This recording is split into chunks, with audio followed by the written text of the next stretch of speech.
नमस्कार बच्चों, मैं आपकी हिंदी की अध्यापिका आज आपको एक नया चैप्टर कराने जा रही हूँ जिसका नाम है चार्ली चैपलिन यानी हम सब। इसके जो रचनाकार हैं वो हैं विष्णु खरे। तो सबसे पहले विष्णु खरे के बारे में थोड़ा सा परिचय आपको दे दूँ कि जो ये हैं विष्णु खरे लेखक, इनका जन्म 1940 ईस्वी में छिंदवाड़ा मध्य प्रदेश में हुआ था। इनकी जो प्रमुख रचनाएं हैं वो इस प्रकार से हैं, जैसे एक गैर रुमानी समय में, खुद अपनी आँख से, सबकी आवाज़ के पर्दे में, पिछला बाकी। कुछ कविता संग्रह हैं जैसे आलोचना किताब लिखी है उन्होंने, आलोचना की है किताब की और उसका है आलोचना की पहली किताब। और सिने आलोचना लिखा है, सिनेमा पढ़ने के तरीके। और जो हैं कुछ और रचनाएं लिखी हैं जिसमें शामिल हैं उनकी सिनेमा पढ़ने के तरीके, मरु प्रदेश और अन्य कविताएं, यह चाकू समय और काले वाला। ये जो है फिनलैंड की एक रचना है जिसका इन्होंने अनुवाद किया था और उनको कई सम्मानों से पुरस्कृत किया गया है, जैसे रघुवीर सहाय सम्मान, हिंदी अकादमी सम्मान, शिखर सम्मान, मैथिली शरण गुप्त सम्मान, फिनलैंड का राष्ट्रीय सम्मान, knight of the order of the white rose, ये सम्मान से सम्मानित किया गया है। इनकी हर कलाकृति जितनी भी पढ़ी जाती है या सुनाई या दिखाई जाती है उससे कहीं ज़्यादा होती है, और फिल्म को लेकर तो शायद यह कुछ अधिक सत्य है। समकालीन हिंदी कविता और आलोचना में विष्णु खरे एक विशिष्ट साहित्यिक हस्ताक्षर हैं। उन्होंने हिंदी जगत को एक अत्यंत गहरी विचारपरक कविताएं दी हैं। तो साथ ही बेबाक आलोचनात्मक लेख भी लिखे हैं। विश्व साहित्य का गहन अध्ययन उनके रचनात्मक और आलोचनात्मक लेखन में पूरी रंगत के साथ दिखलाई देता है। विश्व सिनेमा के भी वे गहरे जानकार हैं और पिछले कई वर्षों से लगातार सिनेमा की विधा पर गंभीर लेखन कर रहे हैं। 1971-1973 के अपने विदेश प्रवास के दरमियान उन्होंने तत्कालीन चेकोस्लोवाकिया की राजधानी प्राग से प्रतिष्ठित फिल्म क्लब की सदस्य प्राप्त कर संसार भर की सैकड़ों उत्कृष्ट फिल्में देखी, जहां से सिनेमा लेखन के वैचारिक गरिमा और गंभीरता देने का उनका सफ़र शुरू हुआ। Dinman, Navbharat Times, the Pioneer, the Hindustan, Jansatta, Dainik Bhaskar, हंस, कथादेश, अनेक प्रकार की पत्र पत्रिकाएं हैं जिन्होंने उनमें सिनेमा से संबंधित अपने लेख जो हैं उसमें प्रकाशित किए हैं। वे उन विशेषज्ञों में से हैं जिन्होंने फिल्म को समाज, समय और विचारधारा के आलोक में देखा और इतिहास, संगीत, अभिनय, निर्देशन की बारीकियों को सिलसिले में इनका विश्लेषण किया। अपने लेखन के द्वारा उन्होंने हिंदी के उस अभाव को थोड़ा भरने में सफलता पाई है जिसके बारे में अपनी एक किताब की भूमिका में वे लिखते हैं। यह ठीक है कि अब भारत में भी सिनेमा के महत्व और शास्त्रीयता को पहचान लिया गया है और उसके सिद्धांतकार भी उभर आए हैं, लेकिन दुर्भाग्यवश जितना गंभीर काम हमारे सिनेमा पर यूरोप और अमेरिका में हो रहा है, शायद उतना शतांश भी हमारे यहाँ नहीं है। शतांश का मतलब 100 में से 1 अंश। हिंदी में सिनेमा के सिद्धांतों पर शायद ही कोई अच्छी मूल पुस्तक हो। हमारा लगभग पूरा समाज अभी भी सिनेमा जगत या देखने को एक हल्के अपराध की तरह देखता है।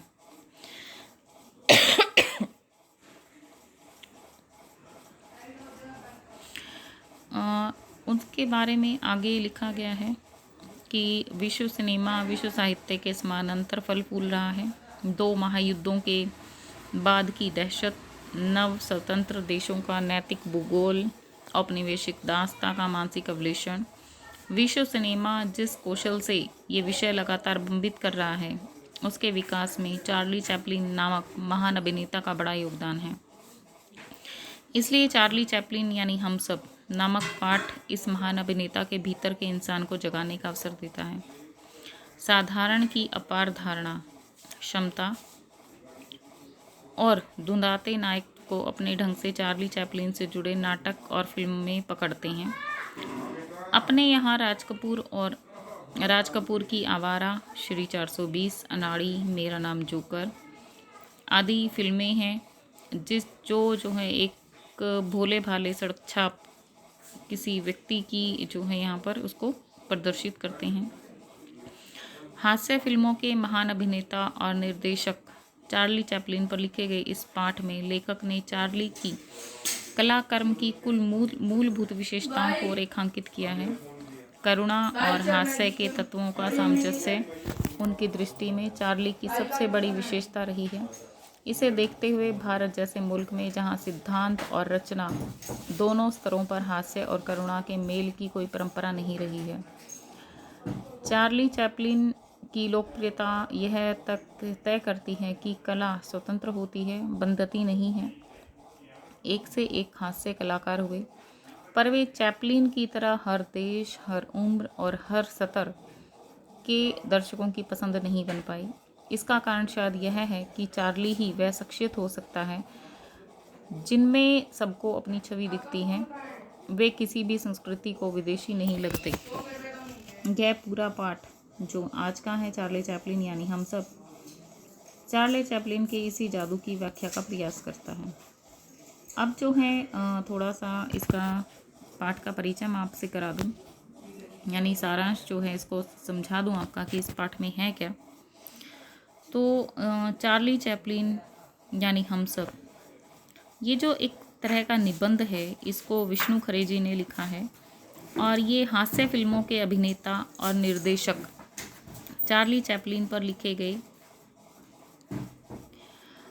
इस पाठ में लेखक ने चार्ली के कला कर्म को कुछ मूलभूत विशेषताओं से रेखांकित किया है। करुणा और हास्य के तत्वों का यहाँ सामंजस्य है। उनकी दृष्टि चार्ली की सबसे बड़ी विशेषता रही है। पाठ के आरंभ में लेखक लिखता है कि यह वर्ष चार्ली चैपलिन की जन्म शती है, यानी कि जब ये चैप्टर लिखा गया था। साथ ही उनकी पहली फिल्म मेकिंग एक लिविंग के 15 वर्ष पूरे होते हैं और 15 सालों में चार्ली का कला दुनिया के सामने 75 वर्ष पूरे होते हैं और 75 सालों में चार्ली का कला दुनिया के सामने है और 5 पीढ़ियों को मुग्ध कर रही है। सीमाओं को पार करता हुआ चार्ली आज भारत के लाखों बच्चों को हंसा रहा है। जैसे जैसे विकासशील देशों में टेलीविज़न और वीडियो का प्रसार हो रहा है, नए दर्शक भी चार्ली को देख रहे हैं। उनकी फिल्मों भावनाओं पर टिकी हुई है, बुद्धि पर नहीं। चार्ली ने फिल्म कला को लोकतांत्रिक बनाया तथा दर्शकों की वर्ग और वर्ण व्यवस्था को तोड़ा। वर्ग और वर्ण व्यवस्था यानी कि निम्न वर्ग जाति, उच्च जाति वर्ग या मध्यम वर्ग के लोगों, इसको सभी देख सकते हैं। और वर्ण व्यवस्था यानी कि गोरे, काले, सांवले, प्रत्येक व्यक्ति के लिए जो है ये हैं। चार्ली का बचपन बड़े ही कष्टों में बीता और माँ परित्यक्ता थी। परित्यक्ता मतलब जिसको छोड़ दिया जाता है। दूसरे दर्जे की अभिनेत्री, भयानक गरीबी और पूंजीवाद के लड़ता हुआ चार्ली का जो जीवन है, के जीवन मूल्य मिले, उससे वे बाहरी और घुमंतु बन गए। चार्ली पर कई फिल्मी समीक्षकों तथा विद्वानों ने लिखते हुए माना कि सिद्धांत कला को जन्म नहीं देते, बल्कि कला स्वयं अपने आप सिद्धांत बन जाती है। चार्ली ने बुद्धि की अपेक्षा भावना को चुना। भारत में चार्ली को इतने व्यापक स्वीकार का एक अलग सौंदर्य महत्व तो है, साथ ही उसके भारतीय जनमानस और जो प्रभाव डाला है उसका मूल्यांकन होना बाकी है। यही कारण है कि महात्मा गांधी से लेकर नेहरू तक सभी ने चार्ली का सानिध्य चाहा, यानी कि वो जो हैं अपने आप को जो हैं चार्ली के रूप को स्वीकारते हैं, चार्ली की तरह बनना चाहते हैं और उनका सानिध्य चाहा। मतलब जिस प्रकार से लोग चार्ली को प्रेम करते हैं, सभी वर्ग के लोग उनको पसंद करते हैं, सभी वर्ग के, सभी वर्ण के, सभी आयु के, तो वो भी ऐसा ही बनना चाहते हैं। चार्ली के व्यापक भारतीय स्वीकृति को देखते हुए राज कपूर ने आवारा और श्री 420 फिल्में बनाई। भारत में नायकों पर हंसने और स्वयं पर हंसने की परंपरा नहीं थी। राज कपूर के अलावा दिलीप कुमार, देवानंद, अमिताभ बच्चन और श्रीदेवी ने भी किसी न किसी रूप में चार्ली के प्रभाव के अनुसार फिल्में की। चार्ली की अधिकांश फिल्में भाषा का प्रयोग नहीं करती, इसलिए उन्हें ज़्यादा से ज़्यादा मानवीय होना पड़ा। चार्ली के सारे संकटों को देखकर लगता है कि मैं भी हो सकता हूँ, लेकिन मैं ज़्यादा हमें हम लगते हैं। भारत में स्वयं पर हंसने की परंपरा नहीं है। चार्ली महानतम क्षणों में अपमानित होता है, उसके पात्र लाचार दिखते हुए भी विजयी बन जाते हैं, और यही चार्ली की फिल्म का सबसे बड़ा प्रभाव है। ये तो था सारांश पाठ का कि इसमें क्या बताया गया है। अब करते हैं पाठ की रीडिंग कि इसमें अब क्या पढ़ सकते हैं। शुरुआत करते हैं। यदि यह वर्ष चार्ली चैपलिन की जन्मशती का ना होता तो भी चार्ली के जीवन का एक महत्वपूर्ण वर्ष होता। यानी कि जिस समय ये चैप्टर लिखा गया था उस समय जो है वो सन था, वो वर्ष था जब जो है चार्ली चैपलिन के जन्म की 100 साल पूरे हो चुके थे, क्योंकि आज उनकी पहली फिल्म मेकिंग अ लिविंग के 75 वर्ष पूरे होते हैं।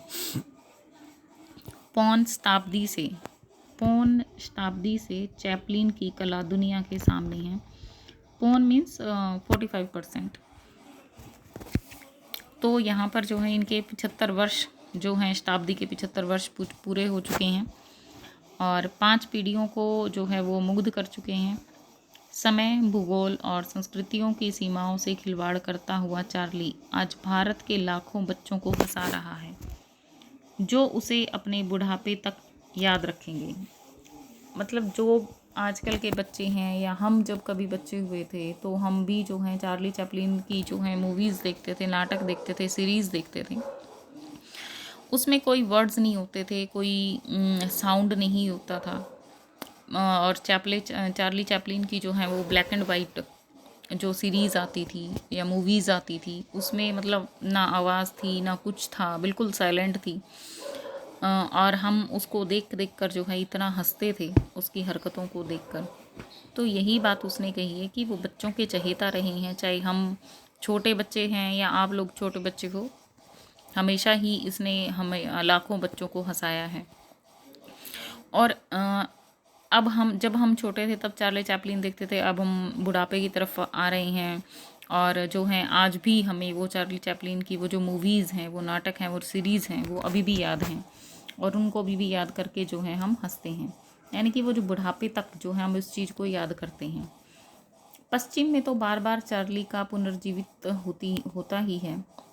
विकासशील दुनिया में जैसे जैसे टेलीविज़न और वीडियो का प्रसार हो रहा है, एक बहुत बड़ा दर्शक वर्ग नए सिरे से चार्ली को घड़ी सुधारते या जूते खाने की कोशिश करते हुए देख रहा है। यानी कि कुछ मूवीज़ हैं जो उनकी काफ़ी फेमस रही हैं, उसमें ज़्यादातर तो वो किसी घड़ी को ठीक करते हुए नज़र आते हैं या फिर जूते खाने या जूते पॉलिश। जो एक ऐड आती है हमारे यहाँ पर भी चेरी ब्लॉसम की, उसमें भी चार्ली चैपलिन का जो है यहाँ पर एक रूप धारण करके उसको प्रस्तुत किया गया है। चार्ली चैपलिन की ऐसी कुछ फिल्में या इस्तेमाल ना की गई रीलें भी मिली हैं जिसके बारे में जो कोई जानता ना था। यानी कि उनकी जो बनाई हुई फिल्में थी, कुछ ना रिलीज़ हुई रील थी, तो वो भी मिली हैं जिसके बारे में लोग नहीं जानते थे। अभी चैपलिन पर करीब 50 वर्ष तक काफ़ी कुछ कहा जाएगा। यानी कि अभी तो है चैपलिन पर जो है काफ़ी समय जो है और हम उसमें बिता सकते हैं। ये देखिए, ये जो सीन है, ये जो पिक्चर है वो 1936 में बनी मॉडर्न टाइम्स फिल्म का एक दृश्य है। इस फिल्म का नाम था मॉडर्न टाइम्स। तो इसमें जो है वो घड़ी सुधारते हुए नज़र आ रहे हैं।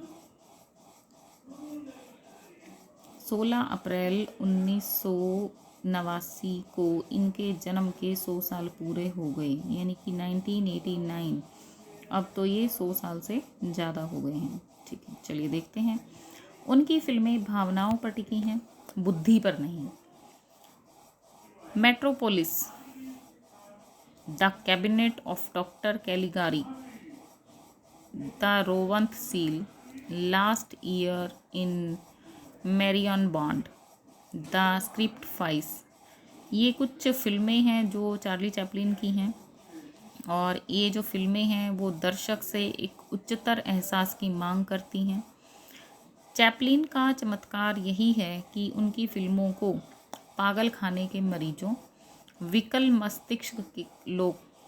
मस्तिष्क लोगों से लेकर आइंस्टाइन जैसे महान प्रतिभा वाले लोग या व्यक्ति जो हैं, कहीं तक एक स्तर और कहीं सूक्ष्मतर रसास्वादन के साथ देख सकते हैं। यानी कि चाहे हम किसी भी तरह का व्यक्ति है, चाहे वो पागल खाने का मरीज है या जो मस्तिष्क जिसका जो है पूर्ण विकसित नहीं हुआ है, या आइंस्टाइन है जैसे जो काफ़ी फेमस लोग हुए हैं जो जिनके माइंड को बहुत शार्प बताया गया है, या फिर लो माइंड वाले व्यक्ति, मध्यम वर्ग के व्यक्ति, हर एक वर्ग का व्यक्ति जो है इनकी जो है जो फिल्मों को जो है वो मतलब छोटी छोटी बातों का जो है वो मज़ा लेते हैं। सूक्ष्मतम रसास्वादन यानी कि छोटी छोटी क्षणों का, छोटी छोटी बातों का जो है वो मज़ा लेते हैं। चैपलिन ने न सिर्फ फिल्म कला को लोकतांत्रिक बनाया बल्कि दर्शकों के वर्ग तथा वर्ण व्यवस्था को भी तोड़ा। पहले जो है वो यहाँ पर हमारा जो शासन था वो किस प्रकार का था, चाहे हम भारत में हैं कहीं किसी अन्य देश में हैं, वो राजसत्ता थी, यानी कि एक राजा का बेटा ही राजा बनता था। तो उसने जो है इस प्रकार की फिल्म बनाकर उसको लोकतांत्रिक बनाया। यानी लोकतांत्रिक का अर्थ है कि उसके फिल्में सिर्फ एक व्यक्ति या दो व्यक्ति ना देखें, एक वर्ग या दो वर्ग ना देखें, उसको जो है प्रत्येक वर्ग का व्यक्ति जो है उसको देख सकता है। लोकतांत्रिक, ठीक है, यानी कि हर एक देश का प्रत्येक व्यक्ति, चाहे वो गरीब है या अमीर है, चाहे कैसा भी है, उसको देख सकता है। उसकी वर्ग व्यवस्था और वर्ण व्यवस्था, चाहे वो गोरा है, काला है, सांवला है, तो मतलब प्रत्येक व्यक्ति जो है उसको देख सकता है। यह अकारण नहीं है कि जो भी व्यक्ति समूह या तंत्र गैर बराबरी नहीं मिटाना चाहता वह अन्य संस्थाओं के अलावा चैपलिन की फिल्मों पर भी हमला करता है। यानी कि कुछ रेयर केस ऐसे होते हैं जो इन चीज़ों में विश्वास नहीं रखते और समूह तंत्र जानते हैं, और तंत्र के बारे में जो है उसको जो बराबरी रखने का जो मोटिव है उनका, उसको जो है ख़त्म करने की कोशिश करते हैं। ये कुछ ऐसी संस्थाएं हैं, तो वे जो हैं चैपलिन की फिल्मों पर भी हमला करते हैं, यानी कि वो जो है इसको लोकतांत्रिक नहीं होने देना चाहते। चैपलिन भीड़ का वह बच्चा है जो इशारे से बतलाता है कि राजा भी उतना ही नंगा है जितना मैं हूँ, और भीड़ हंस देती है। यानी कि वो इस तरह की बातें लोगों के विचार या जो मन की भावनाएं हैं वो अपनी पिक्चर्स के द्वारा जो है वो बता देते हैं। कोई भी शासक या तंत्र जनता का अपने ऊपर हंसना पसंद नहीं करता, यानी कि खुद का मजाक बनवाना किसी को अच्छा नहीं लगता। लेकिन जो चार्ली चैपलिन थे वो एक ऐसे व्यक्ति थे जो खुद का ही मजाक बनवाते थे और लोगों को हंसाते थे। एक परित्यक्ता यानी कि त्यागी हुई, जिसको छोड़ दिया गया है, दूसरे दर्जे की स्टेज अभिनेत्री। पहला दर्जा जिसको मेन हीरोइन कहा जाता है, और दूसरे दर्जे की यानी कि को स्टार जिसको कहा जाता है, ऐसी अभिनेत्रियों का जो है ऐसी अभिनेत्री का वो बेटा था। बाद में भयावह गरीबी यानी कि बहुत गरीबी आने के बाद जो है उनके माँ के पागलपन से संघर्ष उसको करना पड़ा। उनकी माँ जो है मेंटली डिस्टर्ब हो गई थी। साम्राज्य, औद्योगिक क्रांति, पूंजीवादी और सामंतशाही से मगरूर जो है एक समाज जो था उसको धुतकारा गया था वहाँ पर, और इन सब से चार्ली चैपलिन के वे जीवन मूल्य मिले जो करोड़पति हो जाने के बावजूद अंत तक उनमें रहे। यानी कि वो जो हैं मतलब बिल्कुल लो लेवल से उठे थे और उच्च वर्ग तक पहुँचे, लेकिन उन्होंने जीवन में जिस प्रकार का संघर्ष किया उस संघर्ष से उन्होंने बहुत कुछ सीखा, और इतना कुछ सीखने के बाद जो है जो मूल्य उन्होंने सीखे, जो वैल्यू उन्होंने पाई, जो ज्ञान उनको मिला, वो उनमें अंत तक रहे। बिल्कुल करोड़पति हो गए, उसके बाद भी उनके अंदर जो है वो घमंड नाम की कोई भी चीज़ नहीं थी। अपनी नानी की तरफ से चार्ली चैपलिन खानाबदोशों से जुड़े हुए थे। खानाबदोश वो व्यक्ति होते हैं जो कुछ कुछ समय तक थोड़ी थोड़ी जगह पर रहते हैं और फिर अपना स्थान जो है वो बदल देते हैं, जिस तरह से बंजारे होते हैं। तो वे जो है अपनी नानी की तरफ मतलब नानी के साथ रहने लगे थे और वहाँ पर जो है वो खानाबदोशों से जुड़ गए, खानाबदोशों से जो है वो जुड़ गए थे। यह एक सुदूर रूमानी संभावना बनी हुई थी कि शायद उस खानाबदोश औरत में भारतीयता रही होगी, क्योंकि यूरोप के जिप्सी भारत से ही गए थे और अपने पिता की तरफ से वे यहूदी वंशी थे, यानी कि यहूदी उनको कहा गया था। इन जटिल परिस्थितियों ने चार्ली को हमेशा एक बाहरी और घुमंतू चरित्र बना दिया था, यानी कि अपने इस खानाबदोशी की वजह से कुछ देर यहाँ रहे, कुछ साल वहाँ रहे, कुछ समय वहाँ रहे, यानी कि बार बार जगह बदलना, इसी परिस्थितियों के कारण जो है वो बाहरी, यानी कि हमेशा बाहर ही रहते थे, घूमते रहते थे। और घुमंतू यानी कि अलग अलग जगहों पर घूमना, एक जगह टिकना ना टिकना, ऐसा उनका चरित्र जो है वो बन गया था। वे कभी मध्यम वर्गीय, बुजुर्गा या उच्च वर्गीय जीवन मूल्य ना अपना सके, यानी कि ना तो वो मीडियम मध्य वर्ग के लोग बन सके, ना उच्च वर्ग के हाई लेवल के या लो लेवल के या मीडियम लेवल के। मतलब उनकी कोई क्राइटेरिया नहीं था। उन्हें अपनी, यदि उन्हें अपनी फिल्मों में अपनी प्रिय छवि ट्रैम्प की प्रस्तुति की है तो उसके कारण उनके अवचेतन तक पहुंचते हैं, यानी कि ये जो ट्रैम्प नामक एक करेक्टर जो है उन्होंने बनाया था, वो जो है अपने इसी बुद्धू और खानाबदोश और आवारागर्दी के कारण ही जो है वो इसमें इस करेक्टर को बनाने में वो सक्षम हुए थे। चार्ली पर कई फिल्में समीक्षकों ने नहीं, फिल्म कला के उस्तादों और मानविकी के विद्वानों ने सिर धुने हैं। सिर धुनने का मतलब होता है काफ़ी जो है आलोचना की है, कुछ उनके प्रत्येक जो है कार्य में कमी निकालने की कोशिश की गई है। तो कुछ ऐसे फिल्मकार थे, समीक्षक थे, कुछ फिल्म कला के जो उस्ताद थे, उन्होंने ये कार्य किया, यानी कि उनके जो है फिल्मों की आलोचना जो है उन्होंने करनी शुरू कर दी थी। अब आगे की जो वीडियो है, आगे का चैप्टर जो है हम कल करेंगे।